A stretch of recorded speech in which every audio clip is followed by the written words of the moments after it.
ओ भाई मैं तुम्हें कितनी बार बता चुका हूँ तुम हमारे लेवल के नहीं हो, तुम मानते क्यों नहीं हो। लेकिन मुझे लगता है इस बात को मेरी इंडिया वालों ने बहुत दिल पे ले लिया है। लेकिन भाई आज मुझे लगता है कि इंडिया का कोई लेवल नहीं है, किसी के साथ लेवल नहीं है। पाकिस्तान तो क्या दुनिया में किसी मुल्क के साथ इंडिया का कोई लेवल नहीं है।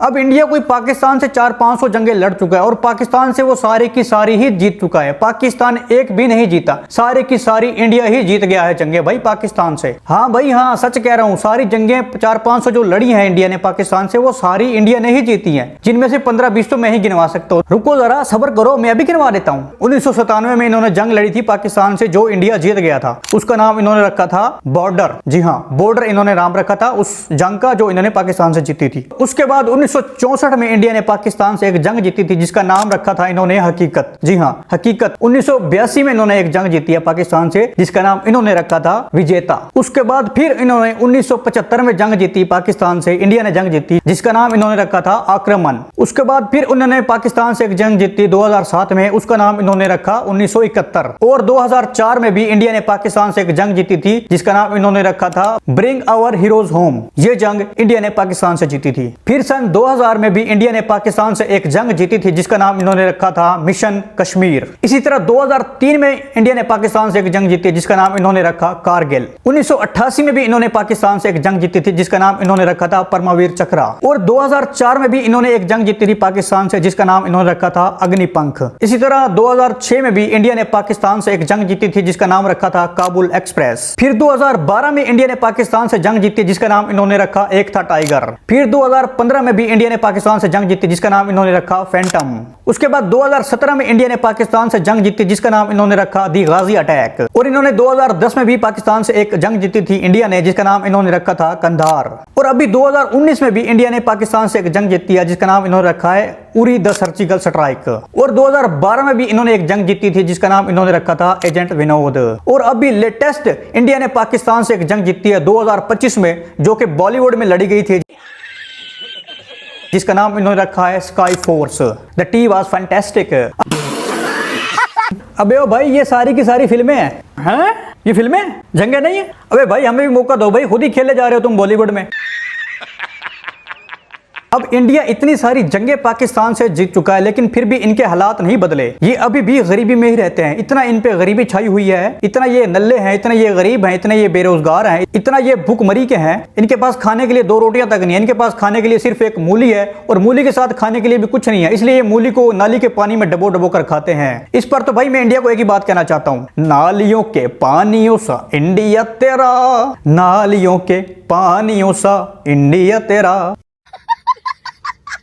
और अभी भी लेटेस्ट पाकिस्तान में खबर चल रही थी कि ये जो स्ट्रॉबेरी होती है ये सेहत के लिए मुज़र होती है, कि मुज़र सेहत होती है, इसलिए पाकिस्तानियों ने इसको खाना छोड़ दिया। जो बच्ची कुची थी, वो जो बिजनेसमैन लोग होते हैं, उन्होंने उसको इंडिया में एक्सपोर्ट कर दिया, बच्ची कुची जो गल सड़ गई थी। अब ये तुम लोग देख सकते हो भाई, ये इसको गली सड़ी को दोबारा पैक कर रहे हैं, जो पाकिस्तान से बच के इनके पास गई थी, दोबारा पैक कर रहे हैं। दोबारा पैक करने के बाद ये अपने लोगों को सर्व करेंगे, यानी कि बेच देंगे अपने लोगों में। ये तो इंडिया के बिजनेस का हाल है, दूसरे मुल्कों से गला सड़ा माल मंगवाते हैं और खुद रीपैक करके दोबारा बेच देते हैं अपने ही लोगों को। अगर इन इंडिया के लोगों के पास 2-4 पैसे आ ही जाते हैं तो इनको खाने पीने की तमीज नहीं आती। अब ये नहीं पता चल रहा है कि भाई ये चीनी है या चीनी में मकोड़े हैं या मकोड़ों में चीनी है, चीनी में मकोड़े या मकोड़ों में चीनी है, पता नहीं भाई, आई डोंट नो भाई क्या हो रहा है ये। What is this behavior Indians? कुछ शर्म करो, कोई हाँ करो। और फिर ये दुनिया को कहते फिरते हैं कि हम चांद पे पहुंच गए, हम मार्स पे पहुंच गए। खाने पीने के अपने तुम हालात देखो। उसके बाद एक बंदे का इंडिया से मुझे मैसेज आया कि भाई नहीं नहीं, आप गलत कह रहे हो, ऐसा कुछ भी नहीं, आप आओ इंडिया में, हम आपको सिखाते हैं कि हम कैसे बनाते हैं, कैसे चीज़ों को देखते हैं, कैसे चीज़ों को खाते हैं, कैसे बनाते हैं। मैंने कहा चलो भी ठीक है, मैं आ जाता हूँ। मैंने कहा यार चलो मैं आ तो नहीं सकते, चलो मैं कॉल कर लेता हूँ। मैंने कॉल की, फिर उसने मुझे बताया कि रेसिपी बताई मुझे अपनी कि मैं कैसे बनाता हूँ। मैंने सोचा यार मैं आपको बता दूँ कि ये कैसे इनकी चीज़ें तैयार होती हैं, चलो आपको भी रेसिपी बताते हैं। रेसिपी शुरू हो चुकी है। Let's make most hygienic food. अच्छा जी, सबसे पहले सर्फ एक्सल चाचा ने ऊपर देख के नीचे डाल दिया सर्फ एक्सल। उसके बाद है ये एलजी डाल दिया भाई, और इसमें निहायत ही हाइजीनिक और शापर को भी धो लिया गया है ताकि शापर के अंदर भी कुछ रह ना जाए, पैसे वो जाया ना हो जाए। इसके बाद अच्छी तरह से मिक्स कर लिया। उसके बाद फ्रेश टट्टी इन्होंने डाल दी, इसमें फ्रेश टट्टी जा रही है। फ्रेश टट्टी आप देख सकते हैं बिल्कुल इसके अंदर जा रही है। हाइजीनिक फूड इंडिया में तैयार हो रहा है। ऊपर से और फ्रेश टट्टी आ गई है। उसके साथ हाथ से इसको अच्छी तरह से हल कर लेंगे और उसके बाद ये आपका टेस्टी और हाइजीनिक खाना तैयार है। Have a bite. ये क्या है? गोलगप्पा है, आई डोंट नो, पता नहीं इसने क्या बनाया है, लेकिन इसने जो भी बनाया है भाई टट्टी बनाया है, तुमने जो भी बनाया है। और ये पता नहीं जलाब है या दाल।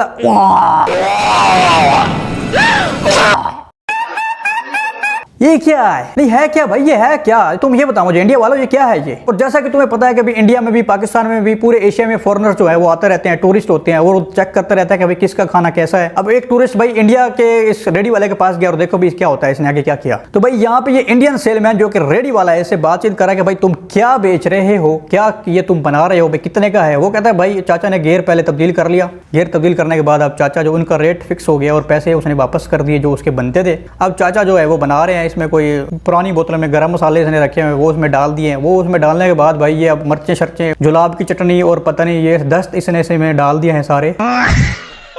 और इंडिया में एजुकेशन सिस्टम तो इतना अच्छा है कि आपको बता नहीं सकता मैं, आप खुद ही देखें। एक फॉरेनर ने भाई इंडिया के इस दूध वाले से पूछ लिया कि भाई ये क्या है।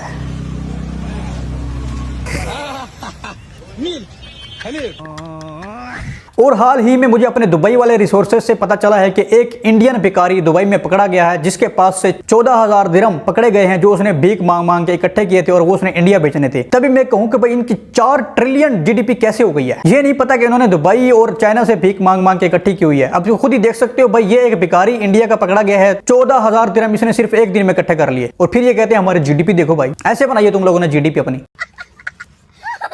और भाई इंडिया में, इंडिया के लोगों की ऑनेस्टी का तो कोई लेवल ही नहीं है। अब ये एक फॉरेनर इस गुलाब जामुन वाले के पास गया, गुलाब जामुन कितने का है, यहाँ पे इसे पूछता है भाई कितने के है, 4 पीस लेने, 4 पीस कितने के है? ये बोलता है 200 रुपए के है। 200 रुपए के बोलता है भाई 200 रुपए के 4 गुलाब जामुन है। 4 गुलाब जामुन भाई 200 रुपए के कहां से मिलते हैं भाई? और वो उसको बोर्ड दिखाते हैं भाई यहाँ पे तो 20 के 4 लगे हुए हैं, तुम 200 रुपए के 4 दे रहे हो। ये ऑनेस्टी है इंडिया के लोगों के। भाई छोटे लोग छोटी सोच, गरीब लोग गरीब सोच। भाई 200 रुपए के 4 इसको ये बोल रहा है और वहां पे 20 रुपए के 4 का बोर्ड उसने लगाया और उसको कहता है कि भाई बोर्ड खत्म हो गया, वो ऑफर खत्म हो गई जो पहले लगी थी। भाई इसी बात पे तो मैं तुम्हें और ये भाई साहब इंडिया के हैं, खुद ही बता रहे हैं कि इंडिया में 60% लोग यानी कि 70 करोड़ लोग इंडिया के रोजाना 100 रुपए से भी कम कमा सकते हैं। जब तुम 100 रुपए से कम कमा सकते हो, तुम्हारे 70 करोड़ लोग दिन में 100 रुपए से कम कमाते हैं, तो फिर तुम्हारी जीडीपी 4 ट्रिलियन कैसे पहुंच गई ये मुझे तुम बताओ। इन्होंने अपनी जीडीपी दरअसल अपने जो इनके टॉप के बिजनेसमैन है ना, बिलियनर्स हैं, उनके सारे नेटवर्थ उठा के उनकी जमा करके फिर अपनी इन्होंने जीडीपी बना रखी है। अब ये माशे इंडिया के हैं, खुद ही बता रहे हैं, अगर टॉप के जो बिलियनर्स हैं उनकी नेटवर्थ हटा दी जाए तो इंडिया की जीडीपी किसी एशिया के छोटे मोटे मुल्क के बराबर भी नहीं आएगी। सालों झूठो, निकम्मों, भिखारियों, बेरोजगारों, गरीबों। इंडिया में लोगों का बेरोजगारी से, भूख से, प्यास से, गरीबी से दिमाग खराब हो चुका है। वो उल्टी सीधी हरकतें कर रहे हैं और देखें भाई कैसे ये नालियों में नहा रहे हैं, नालियों से मुंह धो रहे हैं, नालियों के कीचड़ से, नालियों के पानी से मुंह धो रहे हैं। ऐसी इनकी हालत हो गई है भिखारियों की, गरीबों की, भुखमरों की। और फिर ये कहते हैं हम चांद पे पहुंच गए, रहते तुम अभी भी नाले में हो। भाई ये जीडीपी वीडीपी कुछ नहीं है। इंडिया दुनिया के तमाम आलूदा तरीन शहरों में, आलूदा तरीन कंट्रीज में पहले नंबर पर आता है। और क्या तुम्हें पता है भाई, जो टॉप 10 मोस्ट पोल्यूटेड सिटीज हैं वो 10 के 10 इंडिया के ही हैं। और भाई हाइजीन की तो तुम बात ही ना करो, हाइजीन में भी इंडिया नंबर 1 पे है। अब ये खुद ही देख लो। इस पर तो भाई मेरे दिमाग में एक ही बात आ रही है, खून में तेरे मिट्टी, मिट्टी में तेरा खून, खून में तेरे मिट्टी, मिट्टी में तेरा खून, इंडिया वर्सेस पाकिस्तान।